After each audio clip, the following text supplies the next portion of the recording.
that relentless spirit to rule in life, to go above and beyond, to not quit. And my dad is a tremendous example. He was not raised in a privileged family. He wasn't raised in a Christian family. There were 7 siblings, and easy to say, it was a hard life.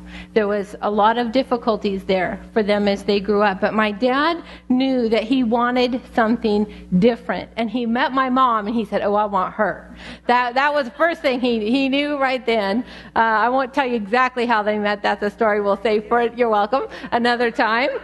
Ask me later. It's a good story. But they met, and they both knew that they wanted to build something together. And my father had a dream. His dream was to be a farmer, to own his own farm. And so my mom had to rectify that within herself before she was going to marry him, because she was a city girl. She was from Seattle. She wasn't so sure she wanted to be a farmer's wife, but she knew she wanted him, and she trusted him. And so she said yes to farming, yes to Elwyn, and they got married, which I'm so glad they did. And my sister and I were born, who is also here with us today, Kathy. Now, yeah, woohoo! She wants you to clap.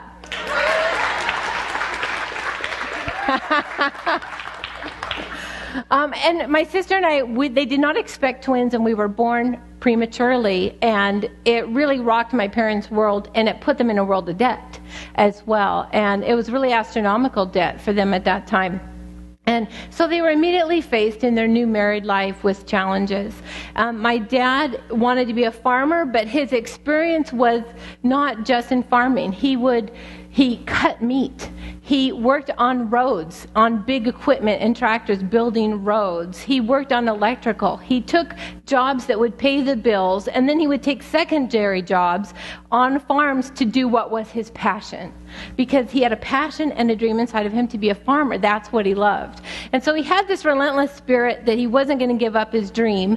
And he came to a year where they paid off, I think we were 4 or 5 years old, he paid off our hospital bill. It was like the equivalent of several $100,000 worth of bills.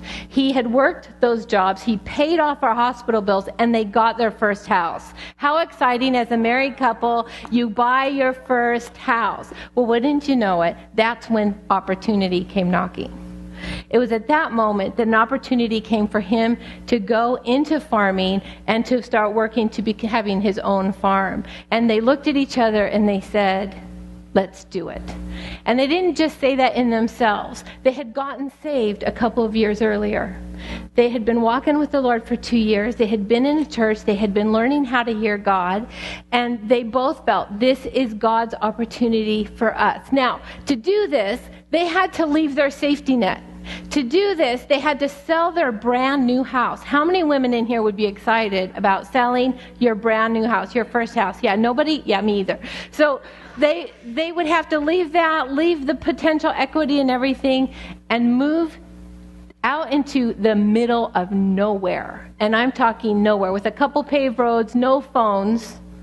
Okay, we're talking Nowhereville. And there was no place to live. They went to the town. They were leaving in a week, and they drove into the small town, Mattawa, and said, is there any place we can live in this town?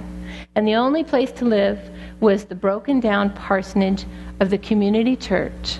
When you walked in, the holes in the floor were huge, and you could see the joists and the jacks underneath the flooring holding the house up.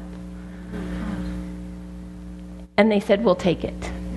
Because they had a dream, and they had a relentless spirit. They moved us into this house, but I have to say the community came together and patched the floors before we moved in and painted it for them. And it was still not,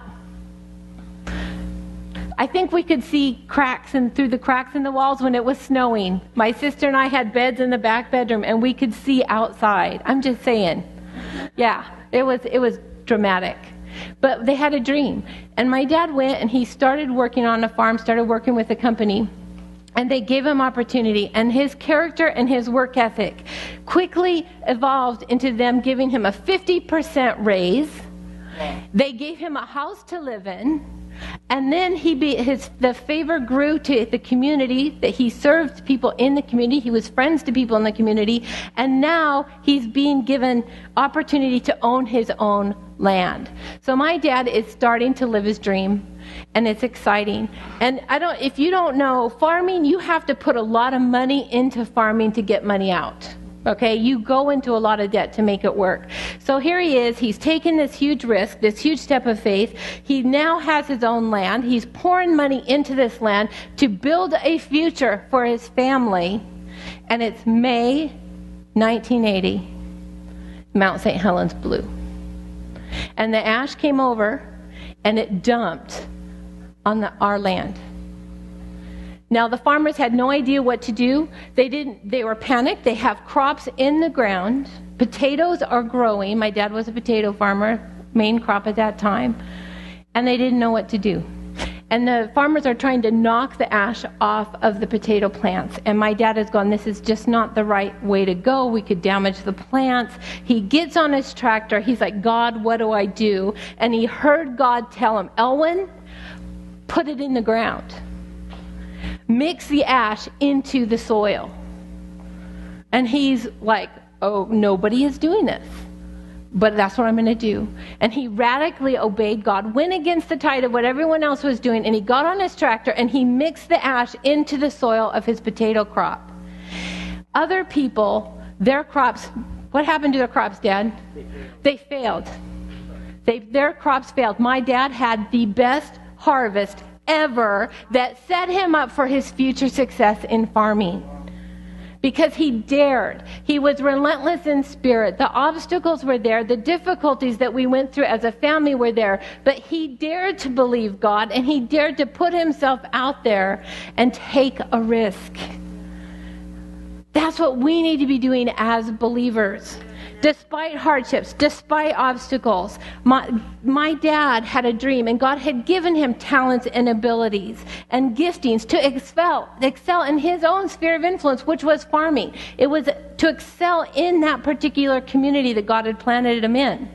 And that relentless obedience to follow the leading of the Lord, to trust God, was rewarded with great favor and a blessing on their life that they then used to continually bless others even to this day. So like this example, we're called to take ground in life. You and I are called to take ground in life. There are areas that you are called to rule in, you are called to rise above, and to distinguish yourself in and to be an influence in.